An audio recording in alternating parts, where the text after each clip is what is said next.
The time is 7:30. I call the September 3rd meeting of Yardley Borough Council to order. Please stand for the pledge to our flag. I pledge allegiance to the flag of the United States of America and to the republic for which it stands, one nation, under God, indivisible, with liberty and justice for all. Roll call, please, Manager Johnson. Mr. Stump? Here. Mr. Carlson? Mr. Feiner? Ms. Thompson? Present. Ms. Segal-Morris? Ms. Scherer? Present. And Mr. Applebaum. With 7 members present, we have a quorum. Move on to community announcements. Does any member of council or the mayor have an announcement about an upcoming community event to share? Does any member of the public have an announcement about an upcoming public event or community event? Hearing none, we'll move on to public comment. This is the portion of the meeting where members of public can address council on matters not on the agenda. We ask that you come forward, state your name and address, and keep your comments to 3 minutes per matter. Any public comment this evening? Yes. Hi, Rich Wayne, Yardley Harvest Day Committee.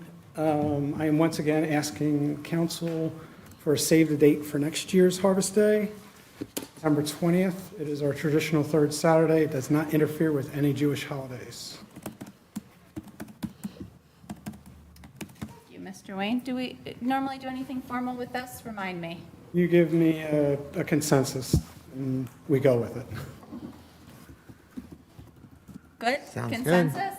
Wes, is that date open? All right, thank you, Mr. Wayne. Any other public comment this evening?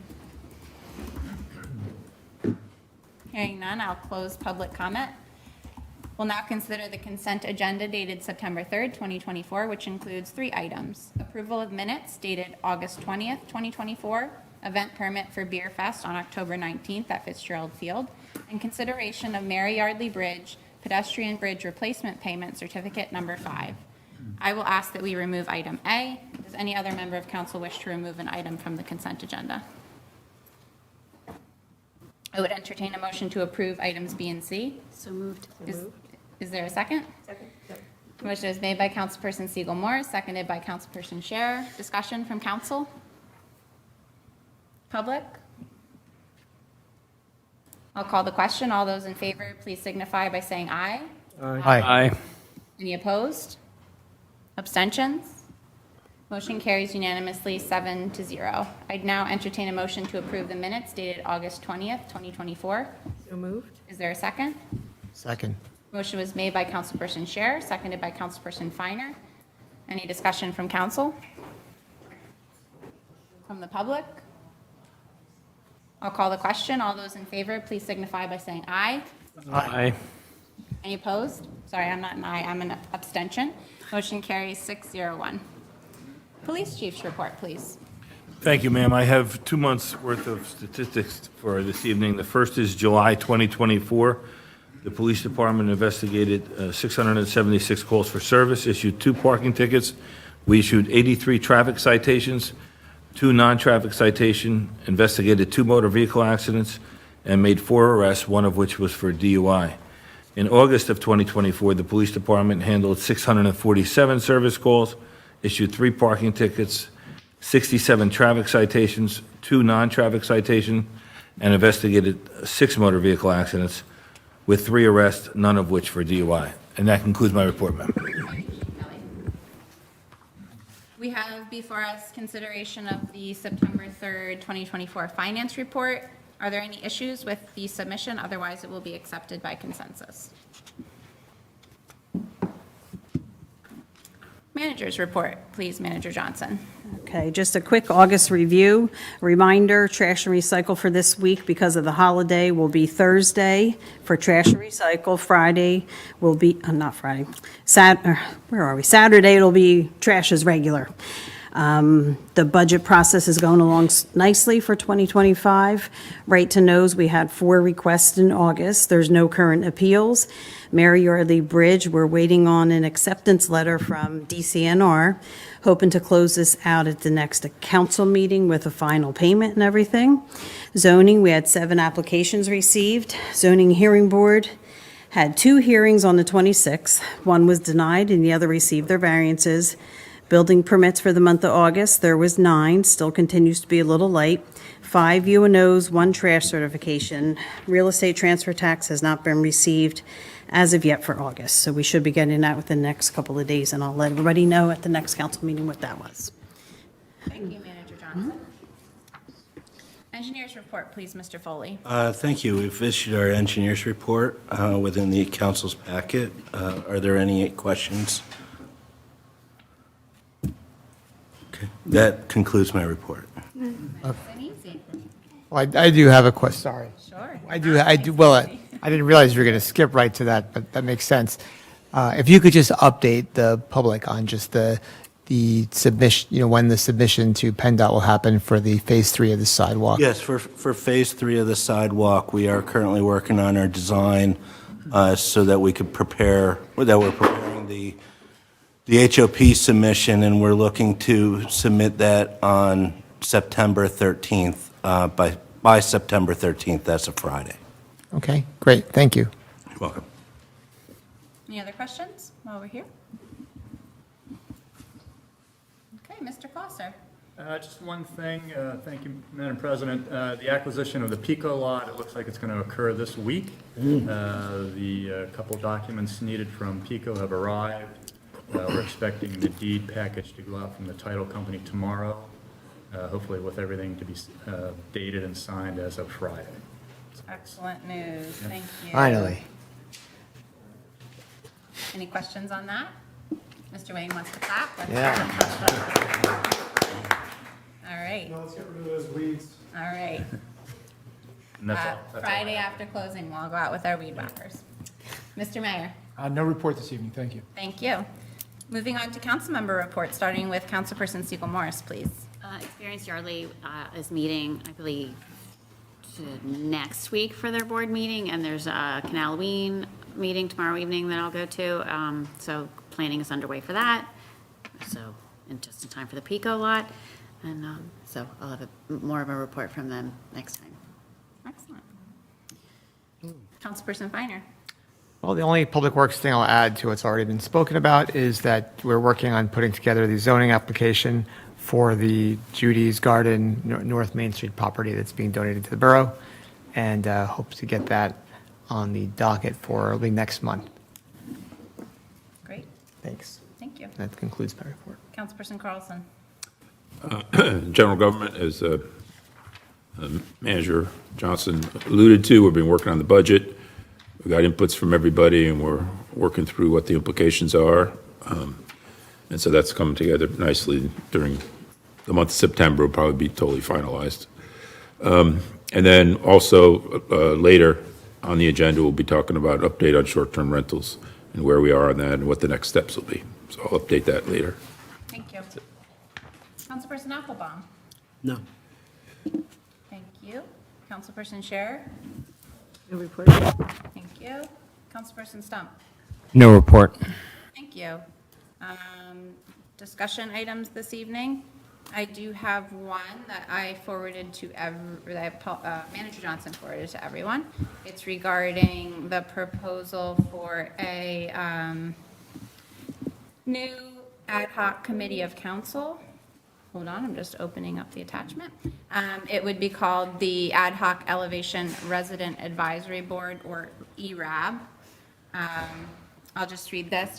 History: Yardley Borough currently operates without clear guiding documentation for residents who undergo home elevations under the FEMA grant program. Since the inception of the elevation program through FEMA grants in Yardley Borough, there have been various issues with process, communication, and work quality. Discussion. The narrowly defined mission of the newly created Ad Hoc Elevation Resident Advisory Board, or ERAB, would be twofold. First, to study and evaluate elevation guiding documents and FAQs published by other towns, as well as personal recollections and experiences with the FEMA grant elevation program. The evaluation should be condensed into a Yardley Borough specific homeowners guide. Second, to provide actionable feedback to council and staff on improvements to be made to the FEMA grant elevation program administration in Yardley. The ERAB would consist of 3 or 5 Yardley Borough residents appointed by Yardley Borough Council, as well as 1 council liaison. The chairperson of the board would be elected internally by members of the board. ERAB appointees would have previously elevated their homes through a FEMA grant program. And then I provided 3 attachments. 1 are examples of potential ERAB description.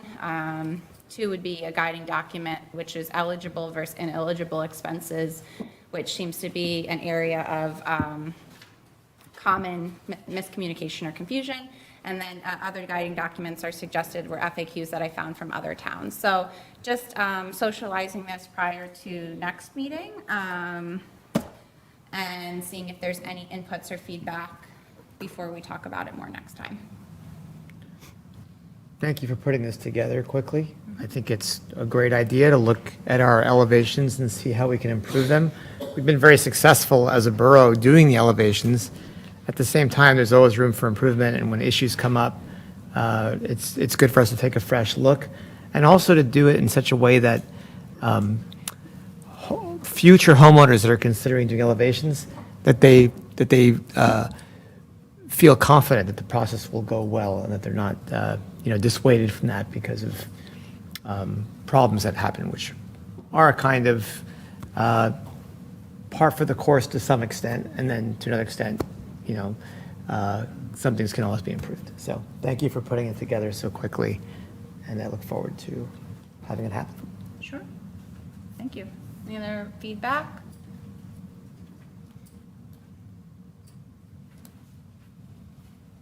Okay, any feedback from the public on this?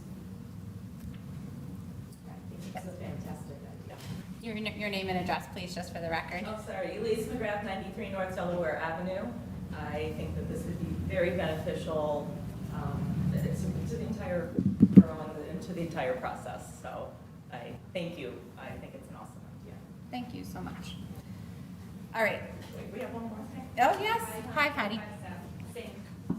Ditto. Keep us moving. Got it. Perfect. Okay, sounds good. We'll look to form that with some more conversation on it at our next meeting. All right, moving on. Oh, is there any other discussion items for the good of the order this evening? I think that's it. Other business. First item, short-term rentals and a vote to have the solicitor draft an ordinance. Mr. Carlson. Okay, I'd like to put forward a motion that instructs Curtin and Hefner to review and redraft as necessary the short-term lodging facilities ordinance. A draft of this ordinance has been created. I created it, and it's now ready for the review. We need to approve a motion here to turn them on to do that review. But what I wanted to do is I wanted to give a high-level view of what's in this first draft. This isn't necessarily what will be final, but this is what's in the first draft. So if you will, I have 3 slides I'd like to go through, before we vote on this. The way the ordinance is structured is it defines 3 types of short-term rentals. The first one is called specific bedroom accommodation, and this is where you could have up to 2 bedrooms are rented out in a residence where the owner is also occupying during the entire stay. So there aren't too many of those, but that's one. And you can have different rules for them because when the owner's there, the owner has a lot more control over what goes on. So that's one type. And then dividing the rest of short-term rentals into 2 other groups. One would be an entire home rental, where you're renting out the entire home, and it's located in commercial or industrial zones. The draft ordinance calls for a 2-night minimum of that. That's open to discussion. It's a 1-word change. We can change if we want that to be less or more. But as it's drafted right now, that has a 2-night minimum in it, plus many other things I'll get into in a minute. And then entire home rentals in residential zones, the draft ordinance calls for a 3-night minimum there, which is also open to more discussions if we want that higher or lower. But that's the way you're separated out, so that you have the difference between where these are, whether in residential, commercial, or owner-occupied.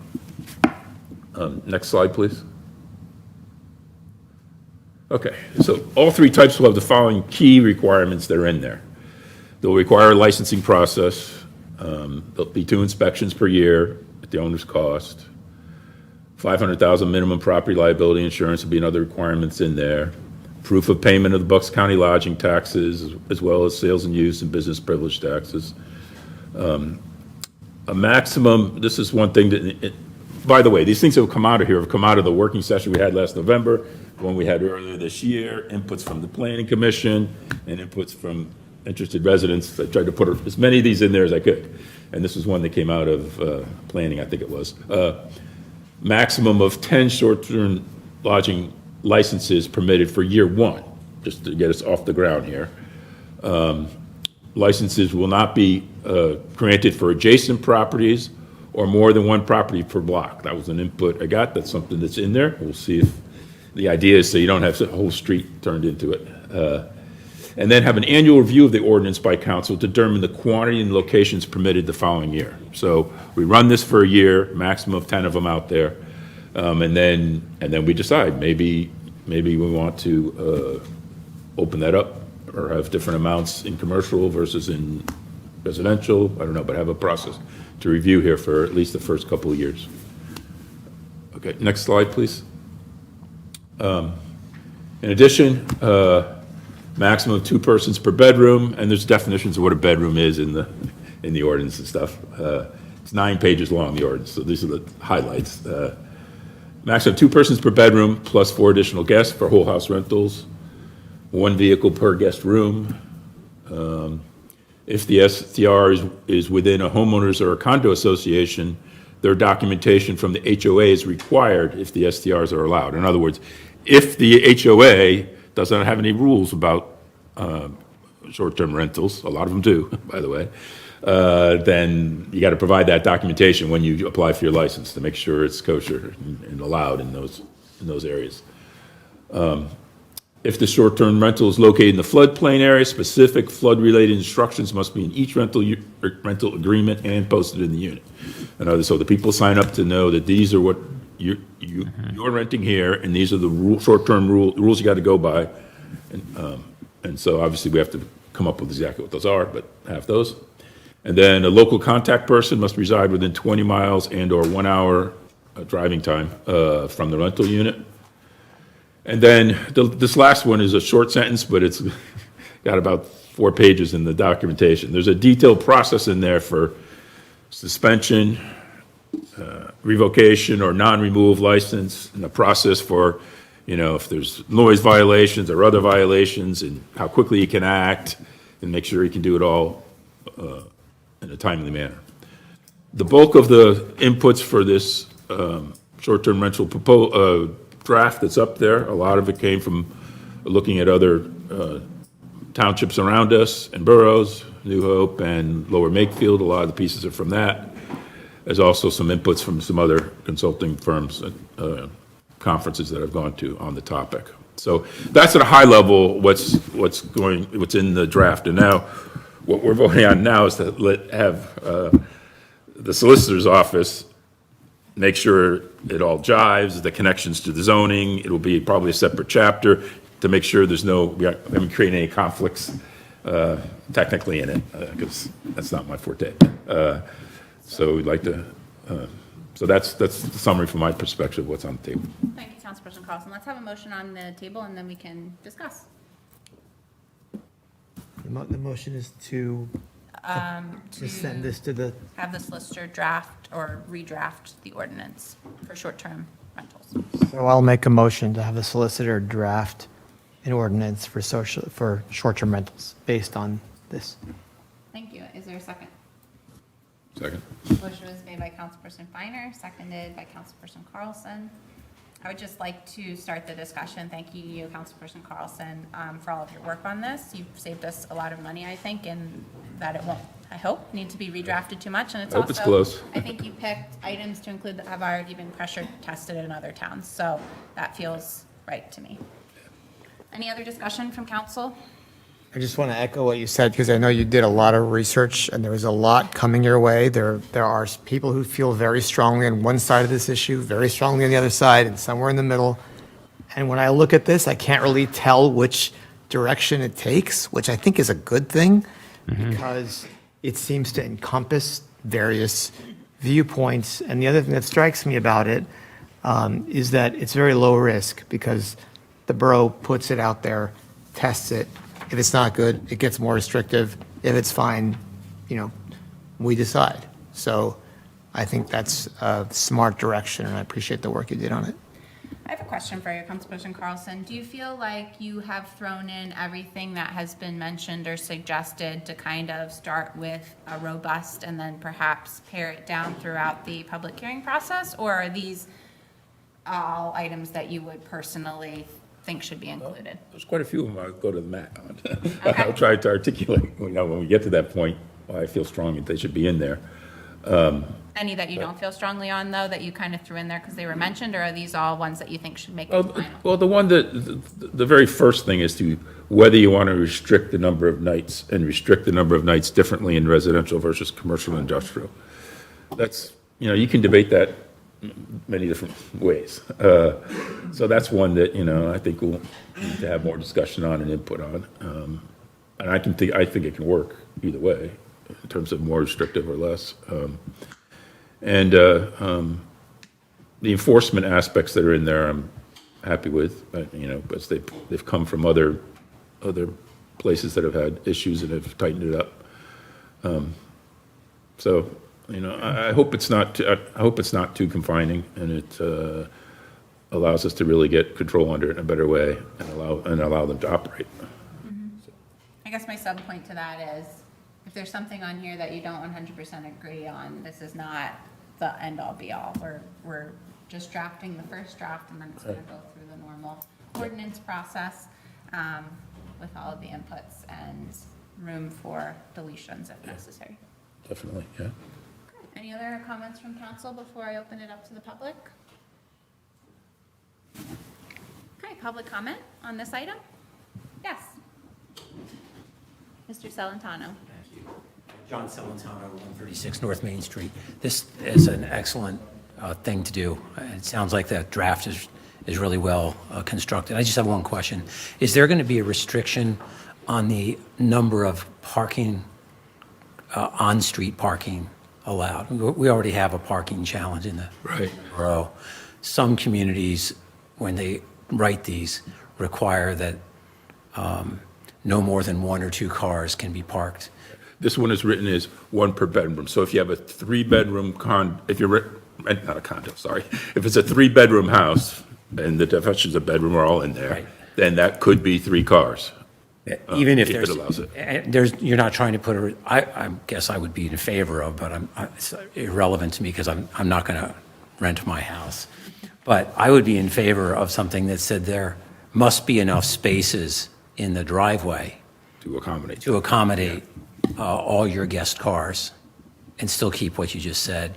If there's a house that doesn't have off-street parking, I'd probably restrict that to 1 or 2 vehicles. But that's just one resident's opinion. Otherwise, it's a great effort. And that's a good point. And just, I think I remember it came up at one point, and the counter to that was that if the house has somebody residing there, those people are also need to park somewhere. So the idea was that the bedroom is the bedroom, but it's still, worth considering. Does that make sense? In other words, yeah, they still need 3 spaces potentially. If people have enough off-street parking, I don't really care if they put 40 cars It doesn't in the yard. impact the neighborhood. But when it starts to impact the neighborhood, that's where I would be concerned. That's a really good point. Thank you. Which to Are you going to regulate that? It's part of the license. Well, when you apply for the license, part of the whole process is you have to do a map of your property, a map of the bedroom, so you do the math, and you say that, and if I was doing it in my house, I have a nice long driveway, or I lived where he lives, I have a nice long driveway, I say, yes, I can have 4 bedrooms, and I've got room for an incremental 6 cars, plus the 2 I own, it's good. But, if someone comes to rent one and it's just, and parking looks differently, then that would be challenged. But if on-street parking. Manager Johnson. Oh, I'm sorry. You can. It's on-street parking. Like, how's Wes going to know that that car belongs to that one or not? Are we going to do any kind of like a placard like we do on Bell Avenue? If there's the capacity for the house to have the parking, I think what John is saying that that's what, if there's 2 bedrooms and there are 2 parking spaces in the driveway of that house, that's okay. Okay. But if there are 3 bedrooms, there's only 1 space, therefore there's overflow onto the street, that's an issue. I think that's correct? And potentially And not that's a really good point. And potentially not allow that because that impacts the I see. neighbors. Okay. But you lose control some if you tell, if you are renting out your home and you have only 3 spots in your driveway and you say that, but how do you, there's really no way to control if somebody comes and they all bring, like each person in the bedroom, like there's 2 people in a bedroom, but if each person comes separate and they bring 6 cars, who's going to know? I think with this kind of thing, if it's written in the ordinance and that's the policy, and then it becomes an issue, so if we have one house that's habitually having 6 cars, we can point out our ordinance and say you are habitually not complying with our ordinance, and we slap them with a citation. So you're It's not depending gonna on be the a one, neighbors. I think, well, no, I think we will somebody know would where hear the, this. we know where the Airbnbs are, right? So I think if it happens once, they're probably not, it's not gonna be an issue, right? But if it's happening, Because, and when you see the language in the ordinance, when you violate a thing like that, you as the owner's responsible for that. You don't want to get suspended. You've invested in this thing. You want, it's pretty harsh if you violate some of these things. So I think there's enough teeth in it so that might happen once. It could happen once, but. I would also say there's very few properties in the borough that are not in an association that do not have adequate private parking. I think the majority of our properties do have off-street parking, and so I think the amount of properties that would require public parking are very, very low. I think where we have to get into the nitty-gritty a little bit, there might be some properties, like for example, the one on Canal Street that's already existing. I believe they have at least 1 off-street parking spot, if not 2. I'm not 100% sure, but it's 1 bedroom, so they're good. And I don't think there's a lot of properties in the borough that really don't have any parking at all.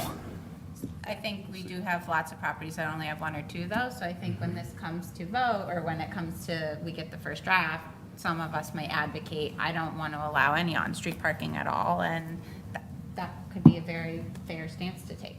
And absolutely, I'm not saying we shouldn't have that conversation. Yeah, we should definitely have that conversation. Okay, so I'm hearing, sounds like, Mr. Klosser, we're going to take a little more attention to that area of the ordinance as we redraft it. Maybe we can send some more inputs this week on that, tightening up of that. Any other, I think we're on public comment, right? Any other public comment? Hi, Ms. Ross. If you can hear my heart beating, it's because I've had a bit of a day, which I'm going to get to in a second. So if I pass out, it's not because I had a heart attack, it's because I'm in the middle of a panic attack. So, all right, I am here to issue you guys like a huge public apology. I feel very strongly I wanted to come before you, to the borough staff, borough council. I'm about to explain what I'm apologizing for, but I just want to take a step back to kind of go backwards a little bit. I own 10 North Edgewater Avenue, which you guys know I've spoken about this before. I purchased it. My mom eventually is going to move into that house, but in the interim, until she does, we are looking to rent it short-term and have been renting it short-term. When I first applied for the use and occupancy permit, I was very transparent. I put on it, no tenant's name because it's going to vary, renting it short-term. So I know you don't know me, but I am a very open book type of person, very transparent. And so I went, fully into it, not realizing, now I realize that it didn't fit the zoning code, but naively I thought because there was no code against it that it would be allowable as long as I submitted my application saying this is my intent.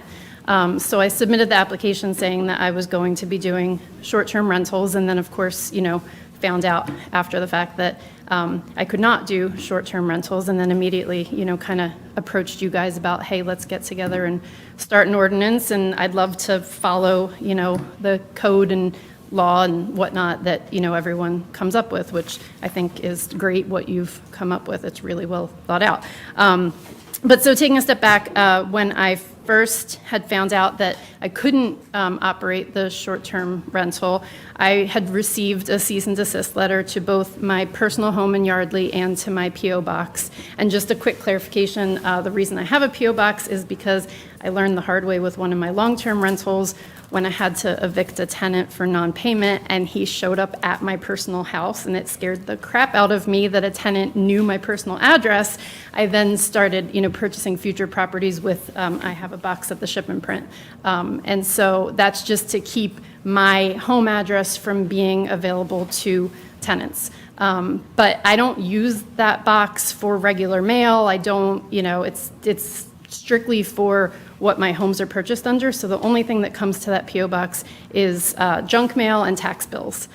So with that said, I just want to clarify that I do not check that box a lot. Normally I wait for Glenn to tap me on the shoulder and say, hey, you have some mail here, and I come and I get the mail. And the tax bills have already been paid. So the reason I'm explaining that is because this past month, my family and I spent the majority of the summer in the Poconos because we have a vacation home and the kids like to go there in the summer.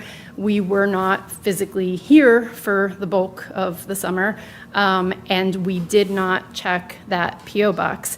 We got back yesterday. Today, I checked my P.O. box, and I found that in the course of 3 weeks, there was a letter sent with a court hearing and a court date, and I missed all of it. I just about had a heart attack when I was in the ship and print and got these letters and opened them because I had no idea any of that was happening. It wasn't on my radar that it had escalated to a court date, and if I knew there was a court date, I gladly would have been there, and so I immediately, this is where I'm apologizing, I did not realize how much it had escalated. I immediately went home, changed my listing, blocked my calendar, changed it to 30 days plus. I realized I should have done that initially when I started coming to the meetings. I know you guys don't realize it, but I actually changed and started renting on a longer term basis. My tenant that's there now has been there for 3 weeks and is there for 2 more weeks, so he was over 30 days. And I've started focusing on Furnished Finder, which is a website for traveling nurses. You don't know that if I don't tell you that, and my mistake was in not changing it on the website. So with that said, I just wanted to make a huge public apology. I am so sorry that things got to that point in the course of a few weeks in August, and I'm so sorry that I didn't check my mail in the P.O. box, and that's just what I wanted to come here to say. I applaud what you're doing with the ordinance. As I've said before, I think you guys are doing a great job, and I will absolutely not be renting short-term until you approve the ordinance, and then I hope to get back into short-term. Thank you for coming. Thank you for apologizing. We appreciate that. Just so you know, council is not privy to the legal happenings of the borough, so we don't air our residents or our business owners' dirty laundry to the 7 people who sit up here. So a lot of people are hearing what you're saying for the first time. I would encourage you to work with our solicitor on the matter at hand. I don't know the intricacies of it, but thank you for coming and explaining that. And yeah, I can't provide any feedback on where we go from That's here fine. on that. Yeah, But honestly, I don't expect any feedback. I just wanted every single person here, including Paula and Chris, to know I never intended for this, and I'm so sorry. Thank you. Okay. Can I make a comment? Kim and I have spoken a couple times, and obviously she is part of the process to try to put, has contributed in a positive way to these ordinances.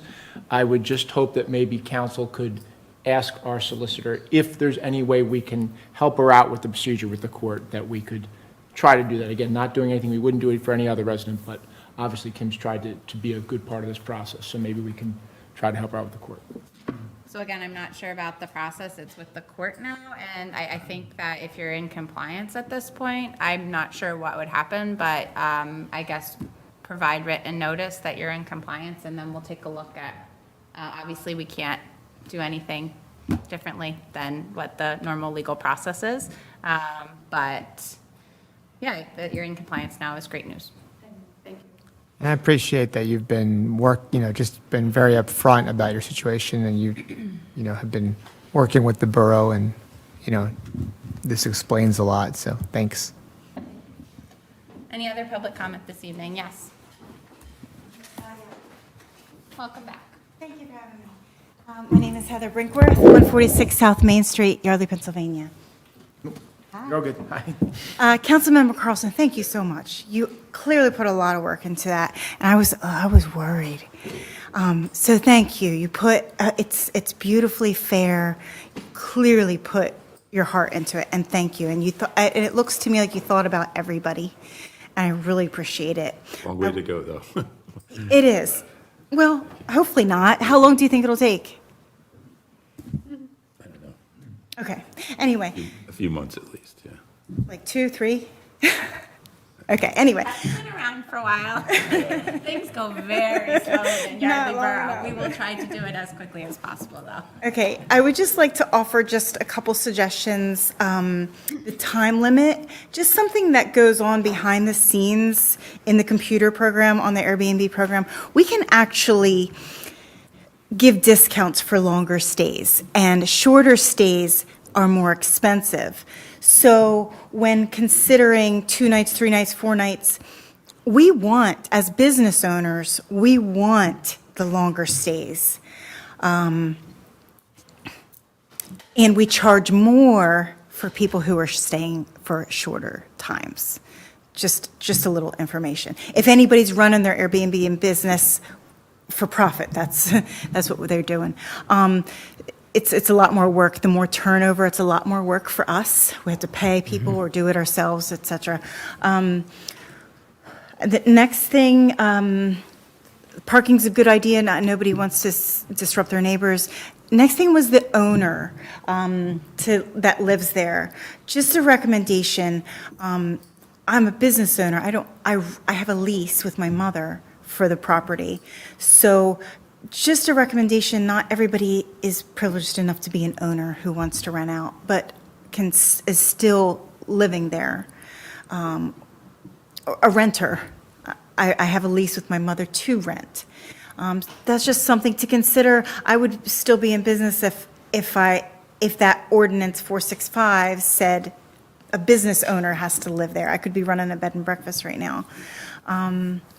So I think just for you to consider, to remember the little people too who don't have the privilege of ownership at the moment.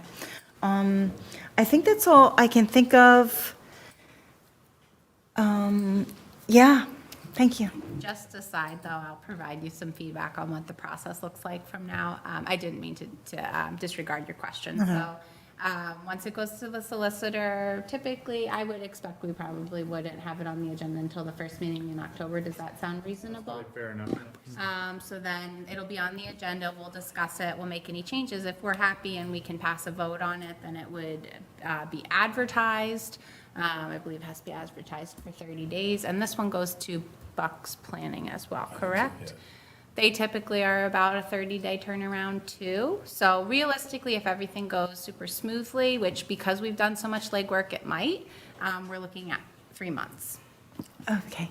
Is there any possibility to get a temporary operation permit?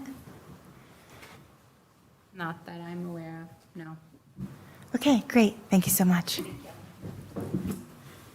Okay. Any other public comment this evening? Hearing none. We haven't voted on this yet, right? Sorry, we just have a motion in a second. Yeah, Okay, vote. so I will call the question. All those in favor of having the solicitor redraft the short-term rentals ordinance, please signify by saying aye. Aye. Any opposed? Abstentions? Motion carries unanimously 7-0. Item B under other business, event ordinance discussion and vote to send to solicitor to redraft. Whose item is this? Councilperson Segal-Morris, is this yours? And Wes's. Mr. Foraker, who would like to talk about this? Mr. Foraker, please. Good evening. I was here probably 2 meetings ago discussing this, and I was asked to put an outline together of a potential ordinance, which has been provided. I also sent out a event planning process, how I go through, the steps I go through in approving. In all the years I've been doing this, and it just occurred to me, I've only said no to one event, and it was because we physically could not support it due to the police required coverage, and that was about 2 or 3 years ago. So it's important that we have a process, and it works 99.9% of the time. In 2022, we had 21 events in the borough that took place on 74 days. In 2023, we had 28 events that took place on 88 days. So we can see where things are trending. So you should have the outline in your packets. It's pretty sparse, not looking to do anything drastic other than codify our minimum requirements. Our event planning packet, it's pretty robust. It's about 7 pages. It covers everything that I think we need to cover, but with the amount of events that we're having in the town, we need to have a little bit more control or knowledge of what's going on, in my opinion. So can I answer anybody's questions? I have a question, and a lot of work has been done on this. Thanks for all the what you contributed and for making that 99.9% of events be successful. That's a big deal. And thanks for all the work that has been done in council to put it together. My question is this, and it's not to discount any of that work, but now that all this work has been done to put together kind of what has come out as the parameters of what this process should look like, have we considered, what is the advantage of putting this through as an ordinance, which then if you want to change something, we've got to put it through an ordinance again, causing expenses and slowdown, as opposed to just adopting this as our event policy, not necessarily making it an ordinance? Is there any advantage to doing, and I'm really just thinking about simplicity and economics and costs. I'm not questioning the items in it. No, I understand that. And honestly, I hadn't thought about that. But what were to happen if someone were to have a large-scale event on private property and we were unaware and something went sideways at the event? If we just say this is our policy, do we have the ability to go back to them and penalize them for not following our policy? I don't know. Yeah, I would say, in summary, it's really the enforcement mechanisms that an ordinance would provide. So it gives some teeth to the policy. And so if there's an issue, then you have the force of law behind it with an enforcement mechanism. And that would be stronger if you had it as an ordinance as opposed to, like if you had a generic ordinance that said events must comply with the borough's event policy, and that was it. That's it, but it is. That would be weaker than if it force of had all law the of an elements. ordinance. Yeah, that's what Okay, it is. that's a good, yeah.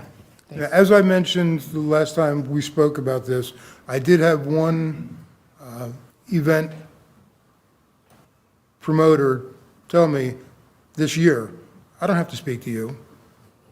It's like, well, actually you do, because there's public safety ramifications.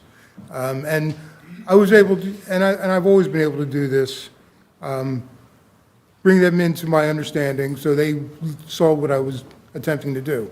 That particular event never came before you because it was on private property, and the chief and I didn't feel that it met the threshold needed to come here. That's not to say if they bring it back next year, it won't. Thank you. To Ori's point, sorry, I was just going to say that this ordinance is for events that are 50 persons or more.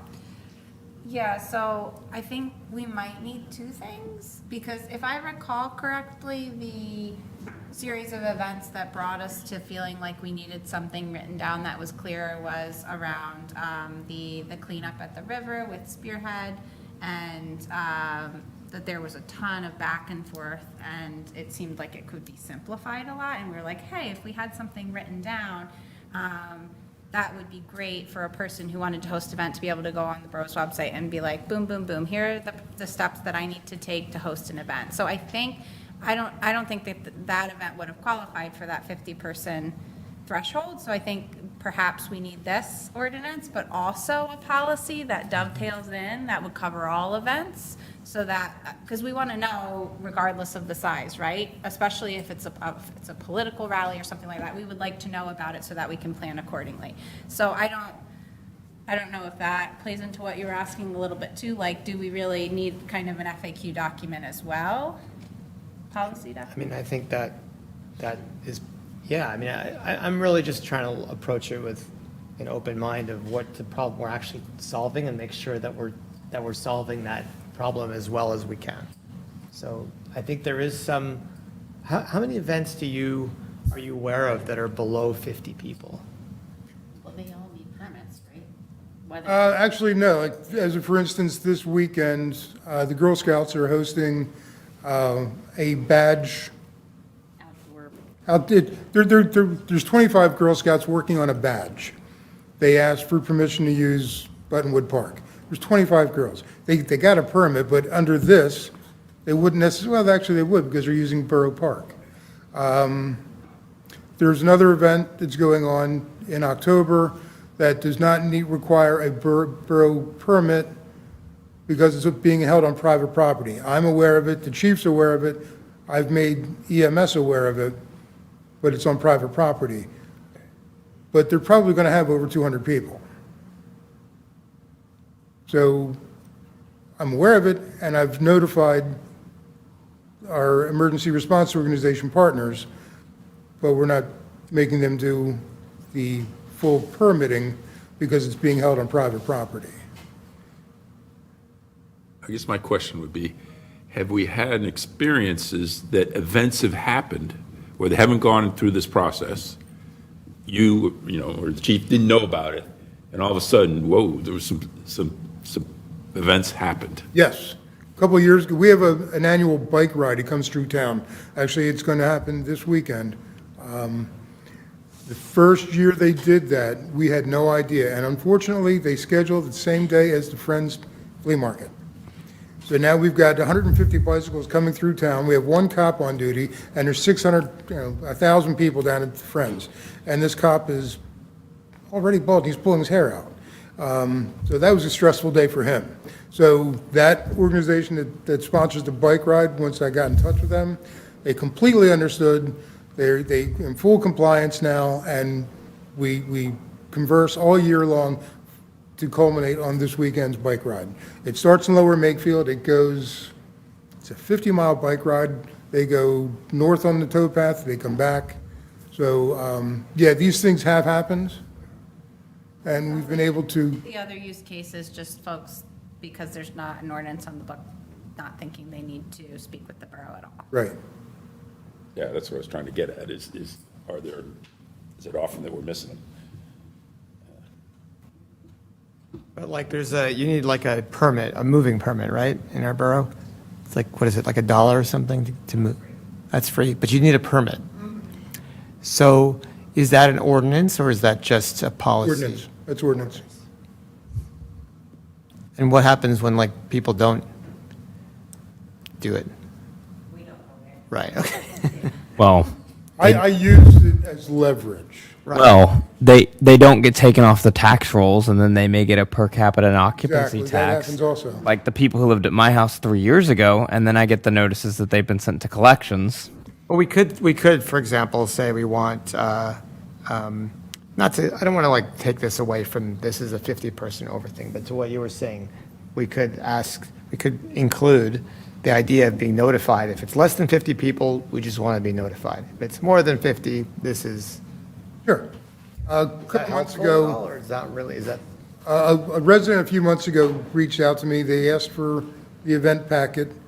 I said, okay, what are you planning on doing? She said, I'm going to teach, I think it was Tai Chi or yoga, I forget.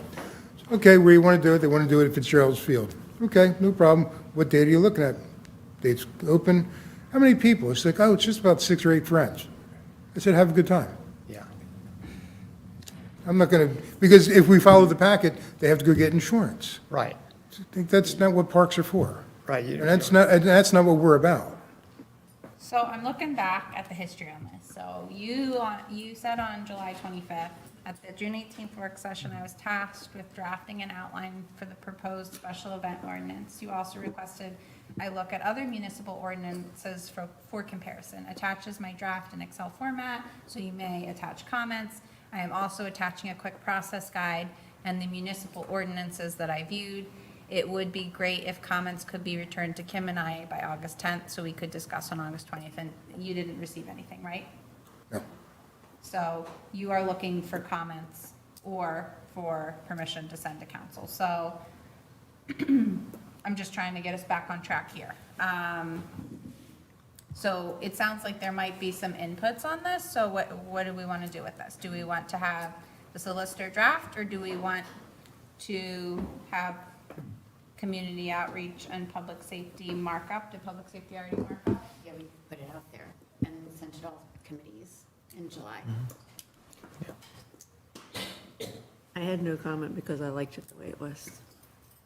And reminded people last meeting. Okay, so let's try out a motion to send to outside counsel or to Curtin and Hefner to draft, and then if it fails, it will go back to committee outreach. Does that sound like a plan? Okay. Can I ask one question Sure. about that, just to get clarity, and what is the cost approximately to draft that? I think it's just helpful to know, what we're going to. Well, I haven't looked at the draft, so I don't know what shape it's in, but it seems like it's not a heavy lift, probably a 5-hour project, something in that range, I would think. Okay. Thank you. So is there a motion to have Curtin and Hefner draft special event permit? So moved. Or ordinance, sorry. A motion was made by Councilperson Segal-Morris, seconded by Councilperson Scherer. Is there further discussion from council? Mr. Foraker, I'm sorry, you said there was a draft, but I'm sorry, I can't find it. I'm looking for it. July 25th. It was a while. I look And at, it was emailed to you yesterday or today by Paula. I'm looking at, but this is a draft, it's just an outline. I was told to come back with an outline. I apologize, I'm not Yeah, that's right. attacking you. Yeah, I was directed to come back with an outline and not write up an ordinance. I find it hard for me to vote yes on something that's an Remember outline. that. Thank you for doing that. What? No, we had discussion about this, and we asked for that, and they provided that outline for us prior to drafting the ordinance so that we could comment on it. So Okay, fine. yeah. We sent you a spreadsheet with the proposed language that would be inserted in the ordinance and spaces for the different committee members to supply comments. And if you didn't get any comments, that means that people were happy with what they. Yeah, Michelle and I talked about it, and we had nothing to add. yeah. It was well done. There's I mean, nothing it's clearly done from experience. Just I for wasn't everyone else. suggesting there was anything controversial, I was just saying I didn't see I it. didn't say that you suggested that. I just So said we that. were looking at examples from Chalfont, Newtown, Stroudsburg, and Tullytown, and they're condensed into the summary. The communities I looked at were all comparable in size and population levels to Yardley Borough. I personally think it would be helpful for us to go to the next step before we turn it over to the solicitor, because Thank you, Don. like in the short term, that's what I did. I looked at a bunch of different ordinances, and then I took actual ordinances, and I changed the wording, and I put it into our form so that I believe they can do it in a few hours. I'm a little concerned if you just work from this outline and say, go right from scratch. It's not a draft ordinance for them to review. It's an outline of the key elements we would like in that. That's something we would do in committee. I don't think that's something that Mr. Forker would do. So Oh, right, does okay. that sound like something we want public safety to work on drafting an ordinance before it goes to Curtin and Hefner. Yes. Yeah, I think, I mean, I just want you to know, I support what you're doing, but I think just in terms of the economics of them drafting and then have to change things, it'd be better if what they got was the final, was at that level. But I'm a little confused. What is the difference between an outline and a draft? Is there more specifics in the draft? I mean, it's Is that what we drafted feel is like, missing? whereas be it resolved, blah, blah, blah, blah. But how does a committee, like, So they you can do just, that? so you would just take Chalfont's event ordinance and you would play with it. Okay, I but will that- say, but though, that for- part. Yeah, I will say. Is that what you're in the talking about? past- Yeah, so you have to define all the terms, you got all the definitions. All of that work, the stuff, groundwork, yeah. And then you pull out the key elements. I think we're just you got the key, what I read, I thought were the key elements of what should be in this ordinance on the process, an outline of it. For full transparency, it goes 50/50 on these. Sometimes it saves a lot of money, and sometimes it saves absolutely no money. I mean, for some of the ordinances, the borough that we're using as an example has to be extremely comparable, and they have to have all the same other ordinances, because Right. our ordinances refer back to each other, and That's right. so if we're talking about 5 hours, we could easily spend 5 hours on a redraft. We could easily spend 5 hours on drafting something from scratch. So I don't want to promise that if public safety spends 20 hours on that, it's going to save the borough $2,000, because that's not a certainty. But I do believe that when we draft things in-house, we glean more from the process on what we really want, because there's just more organic discussion in-house. Is there any administrative process that could help with this? I mean, have you done these before, or is this I'm just thinking about the future also, because to burden people who don't have experience with that process versus people who are used to, okay, you need the So- terms, you need this. So I think something that we're starting completely new on, that's going to be an addition to our code and ordinances, like the short-term rental is a little bit easier to draft ourselves, because we're not kind of puzzle piecing into something else, if that makes sense. But no, I mean, Manager Johnson, you can answer the question. Sorry, I didn't mean to speak for you, but we have PSAB, and they have example ordinances, and then we just have the public ordinances that we can go through. Wes, I would like to just say that I do remember, and I made a notation, that I liked the example from Tullytown because it's short and easy for the public to understand. And I think that's very important, that we not get too wordy and technical where people can't even understand what they're reading, and so they can't follow the directions. I'm sure you feel the I same. understand, yeah, that was one of the simpler ones. That's one of the simpler Yeah, ones, and I I thought agree. if we could keep it more simple, the better. I agree. Michelle, do you feel that you could take this and now turn it into that before we send it to the solicitor? Because then it would be a starting point. I mean, providing us with a draft could absolutely just be, you download the Tullytown one and you redline anything you don't like, or you could present it exactly as it is. I figured you would use it as a model. Yeah. Okay, so we do have a motion on the table. I think we need to vote on it and then make a new motion. We could amend it. Or would you like to amend it to have it drafted in-house? The same person who made the motion needs to amend it.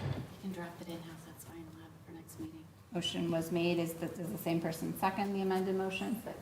Okay, the new motion on the table is to draft in-house in public safety and then circulate to council, at which point we can decide whether to have Curtin and Hefner draft. Any other comments from council? Any comments from the public? Hearing, yeah. I have a question. What constitutes an event on private property? When does a party turn into an event? So in the outline, it's defined as More than 50 people, right? more than 50 people, but not birthdays. Hold on, let me pull it up. Special events shall not include private residential gatherings such as birthday or graduation parties or other similar activities, private residential gatherings such as garage sales or funerals. But up higher, it says what it could be, a fair. Right, yeah, it's, Like a party. the party would not, no, a graduation party, a wedding, a But backyard just a wedding. party to have a party without a graduation, is that? Because people want it, right? So this was something that I brought up at the July meeting, which is why I had no feedback for you after the fact, because I gave my feedback in July. So my 30th birthday party was held 2 years ago in our backyard. We rented a tent. We had some people with food. I didn't know it was happening because my wife surprised me. Technically, that's why we made the change to say that that was allowed and you don't have to go get a permit for that. And part of my concern on that was I know that my wife would have inadvertently not gone through the processes and we would have been out of compliance. And so what I'm saying in that was there was an exception made that John, having a lot of property there, you could have even more than 50 people to celebrate your 30th birthday. And you're good. One question, though, I have, Mr. Forker, though, is what about because it says there were other similar activities, graduations, birthdays. What about a wedding? I think at that point, then you have to start looking at size and whatnot. It doesn't happen often, but probably once or twice a year, I'll get a phone call where somebody wants to have some kind of an affair at their home. And like, all right, what are you planning on doing? Are you going to have a band? Is there going to be a DJ? You want to do it? Keep in mind your neighbors and maybe invite them so they don't get mad at you. We gave our neighbors tacos. They were very happy. We've never, in my recollection, have ever gone after someone for a house, I don't want to say house party, but an affair at a private home. Let me back that up. There was one, because it was a fundraiser for a big charity in Philadelphia. They had valet parking, the whole 9 yards. And that never came to you for a vote. We kept it in-house just so the police, fire, and EMS knew that there was an event going on.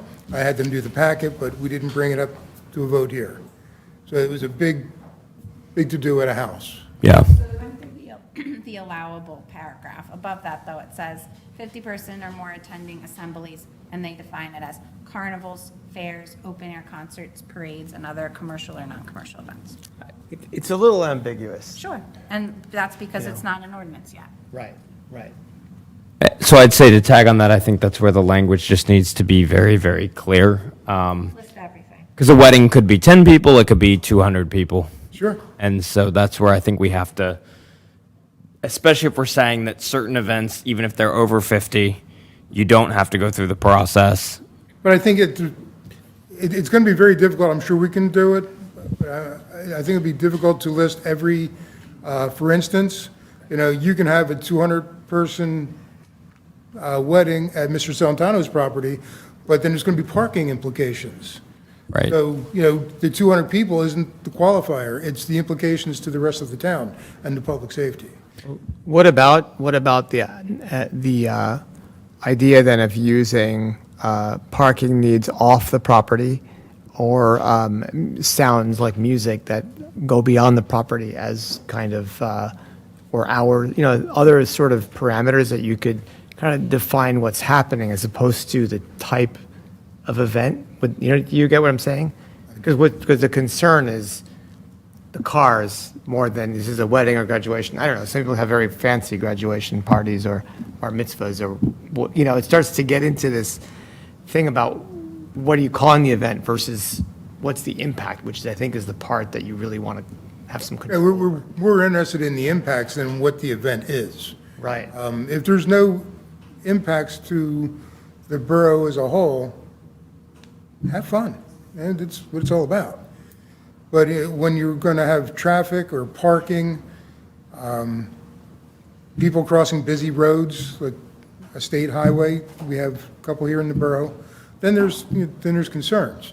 But if we can work all that out, have a good time. All right. Did we get public comment already on this one? I think Mr. Celentano had a comment. Anybody else? Hearing none, I'll call the question. All those in favor, please signify by saying aye. Aye. Aye. Any opposed? Abstentions? Motion carries 7-0. Thank you, Mr. Forker. Thank you, Ms. Segal-Morris. Anything else? Excuse me, I'm losing my voice. Anything else? Otherwise, I will entertain a motion to adjourn. So moved? Is there a second? Second. Sorry. Motion was made by Councilperson Segal-Morris, seconded by, was that you, Mr. Feiner? Councilperson Feiner. All those in favor, please signify by saying aye. Aye. Aye. Meeting adjourned at 8:35. Thank you, everyone.